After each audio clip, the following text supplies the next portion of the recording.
Yes, Sachin. So, after reading 5.2, Background to Deconstruction, and specifically Derrida and Heidegger, it seems to me that the seeds of deconstruction sprouted from Heidegger. Right. Would you please elaborate on this point? Yeah.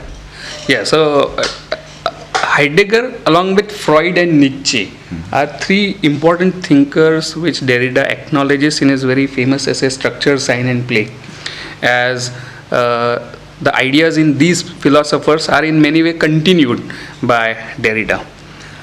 Heidegger and his philosophy deals with some very important themes which Derrida continues in his own philosophy.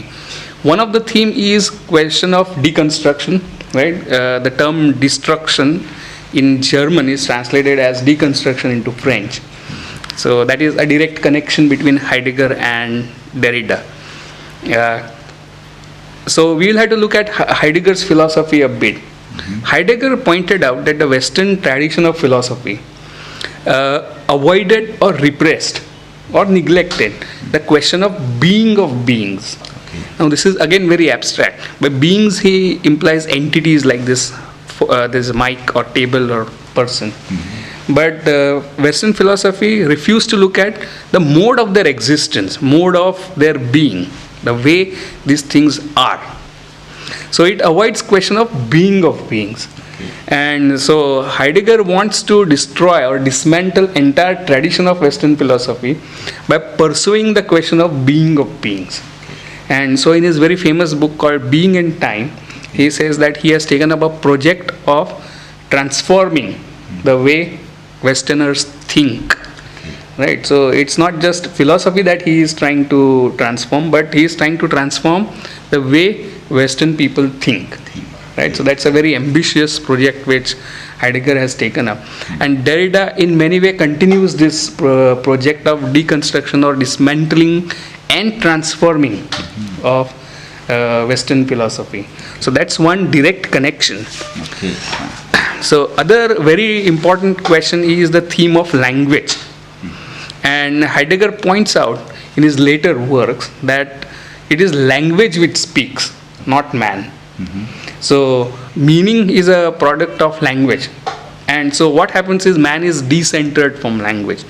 And this is the postmodern, post-structuralist thematic which we find in Heidegger as well as in Nietzsche. That language displaces man from the center of philosophy. So that again Derrida is continuing as the project of displacing man from the center of philosophizing. Like Heidegger, Derrida wants to rethink the very foundation of Western philosophy, and he also wants to reinvent the language in which philosophy is done. So the whole very ambitious project of reinventing language of philosophy is another theme which connects Heidegger and Derrida. If you want to draw one more parallel, you can say that just like Heidegger said that the whole question of beings is repressed and neglected, and so it is necessary to dismantle Western philosophy, Derrida argues that the whole question of writing is neglected and repressed in the entire tradition of Western thought. So it's very important to displace Western philosophy by focusing on language as writing rather than language as speaking.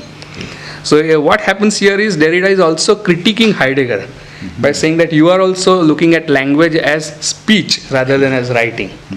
So the whole tendency to emphasize language as speech rather than writing is what Derrida calls phonocentrism. And it is a manifestation in his own word of what is called metaphysics of presence and what he calls logocentrism. So these are several threads which connect Heidegger and Derrida. Yeah. Thank you. Thank you.